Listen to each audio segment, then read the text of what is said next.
At the Broncos team hotel in Oakland with Rich Gannon. He'll be in the booth for CBS on Sunday. Rich, Paxton Lynch making his first start of the season tomorrow. What would you consider a good game for him? I think, honestly, I just going out and taking care of the football first and foremost. And the other thing, and I said this to him, just find me a completion. I mean, this is a defense that's really struggled to find their way. They haven't had an interception the entire season. That's the first time since 1950 a team has started the first 10 games without an interception. So there's going to be completions out there. Every time he drops back, that should be his mindset. Just find a completion. You got plenty of good playmakers around you. But, it's just taking care of the football and just getting completions. And that's really the key tomorrow, I guess, against a defense that's really struggling to find their way. What do you think about this Broncos defense?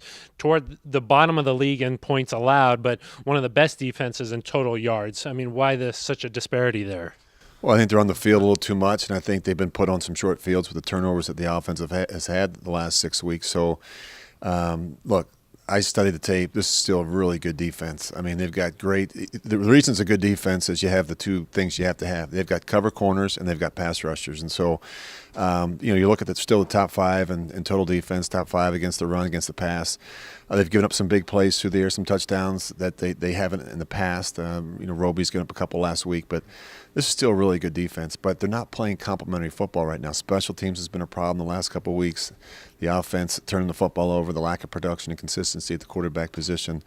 And that, to me, is really contributed to why maybe the defense hasn't been as dominant as they were a year ago. Yeah, I know that they're looking for a complete game. You played 6 years here in Oakland. What makes this rivalry so special between the Raiders and Broncos?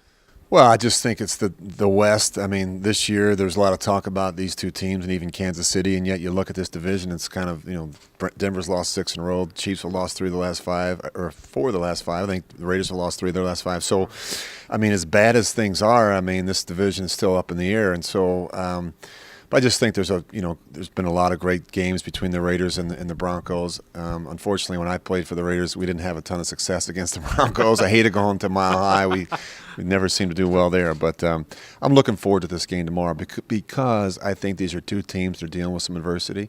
And I think adversity has a tendency to bring out the best in us. And I'm really anxious to see what Bill Musgrave's able to do with the offense and with a young quarterback who's getting his third start in his career. And on the other side of it, John Pagano takes over a defense that has really struggled. So it's going to be that, to me, is a great matchup to watch tomorrow. All right, Rich, we appreciate your time. Thank you so much. Pleasure. Thank you.